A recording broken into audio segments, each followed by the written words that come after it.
আচলতে ইয়াত অহা মোৰ 2 বছৰৰ বেছি হৈ গ'ল। মই অহা দিন ধৰি এই পথটোক যথেষ্ট ব্যস্ত দেখিছোঁ আৰু ব্যস্ততা হিচাপে পথটো যেনেকুৱা হ'ব লাগিছিল সেই অৱস্থাটো ইয়াত নাই আৰু এই 2টা বছৰ ধৰি মই কোনো মেৰামতি হোৱা ইয়াত দেখা নাই। অৱশ্যে ৰিচেণ্টলি আমি আমাৰ আক্তাৰ মেডামৰ ওচৰত গৈছোঁ। তেওঁ এই ৰাস্তাটো উন্নয়নৰ কাৰণে ব্যৱস্থা ল'ম বুলি কথা দিছে আৰু আঁচনিত ধৰা বুলিও কৈছে, কিন্তু এতিয়ালৈকে কাৰ্যকৰী হোৱা দেখা নাই। আৰু মূল কথাটো হৈছে কি যে ক'ৰবাত ৰাস্তাটো ওখ আৰু এইখিনি ঠাইত অলপ বেছি দ, তাৰোপৰি পানীটো ওলাই যোৱাৰ কোনো ব্যৱস্থা নাই। পানীটো ওলাই যাব লাগিলে ছাইডত হয় ড্ৰেইন থাকিব লাগিব, নহ'লে দ ঠাই থাকিব লাগিব।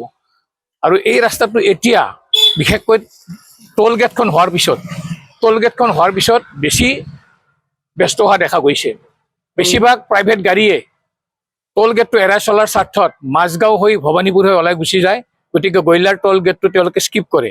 আৰু সেইটো খাতিৰতে ইয়াত এনেকুৱা অৱস্থা এটা হৈছে যে 2খন গাড়ী একেলগে আহিলে পাৰ হোৱাটো অসম্ভৱ হৈ পৰে।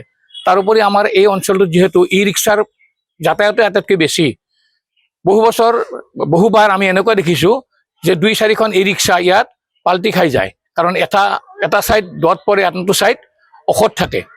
ইয়াতো এবাৰ আমাৰ ক্লাছ 10ম শ্ৰেণীৰ ছাত্ৰী, ক্লাছ 10ৰ ছাত্ৰী এগৰাকী, তেওঁ আচলতে শাৰীৰিকভাৱে বিশেষভাৱে সক্ষম ছোৱালী, তেওঁ ইয়াত ই ৰিক্সাৰ পৰা পৰি ভৰি ভাঙাৰ নিচিনা অৱস্থা এটা হৈছিলে।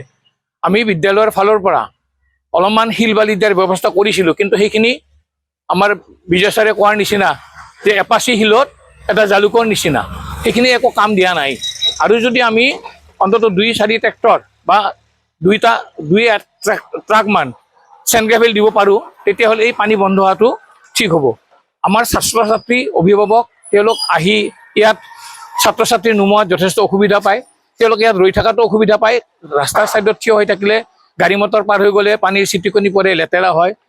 সেইবিলাকৰ উপৰিও মূল কথাটো হৈছে কি ইয়াত যে গাড়ী মটৰ ৰখাই ছাত্ৰ ছাত্ৰীক নমাই দিব, এই পৰিৱেশো এই ৰাস্তাটো নোহোৱা হৈছে। বিভাগীয় কৰ্তৃপক্ষৰ আমাৰতো আগৰ পৰাই আছে আহ্বানটো, আৰু আমি লগ কৰোঁতেও আমাৰ মেডামে সেইটোৱে কৈছে যে তেওঁ ৰাস্তাটো আঁচনিত ধৰিছে। এতিয়া কাৰ্যকৰী কেতিয়াৰ পৰা কৰে তালৈ আমি বাট চাই আছোঁ।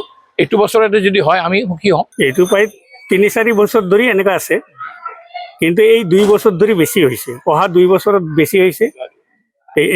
এইবাৰ আমাৰ স্কুলৰ তৰফৰ পৰা অলপ যি দিছিলোঁ, এপাচি শাকত এটা জালুকীয়াৰ দৰে ঘটনা হৈছে। 1 ট্ৰেক্টৰমান শিল বালি পেলাইছিলোঁ, কিন্তু সেইখিনি পেলোৱাৰ পিছতে আৰু বেছি দ-বামে হ'ল।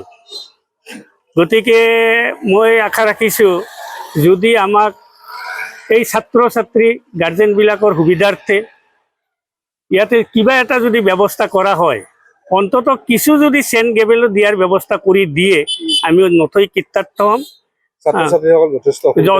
সিহঁতৰ বহুত অসুবিধা, সিহঁতে ই ৰিক্সাৰ পৰা নামি যাবলৈ বিজি পথ, তাৰমানে এটা পিলপিলি অহাৰ লগে লগে আৰু 2-3টা আহি থিয় হৈ যায়, সিহঁতে ক্ৰছ কৰাটো অসুবিধা পাইছে।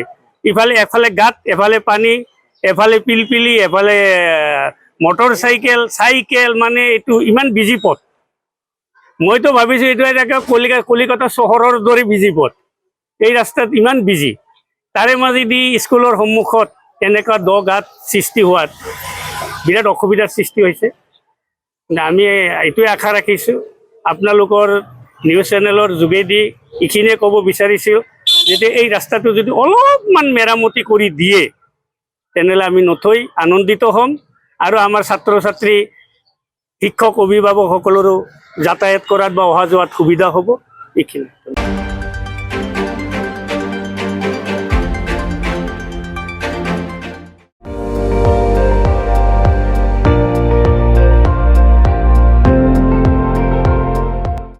আপুনি চাই আছে ND24, সৰ্বশ্ৰেষ্ঠ নহয় সৰ্বোত্তমৰ দৌৰত।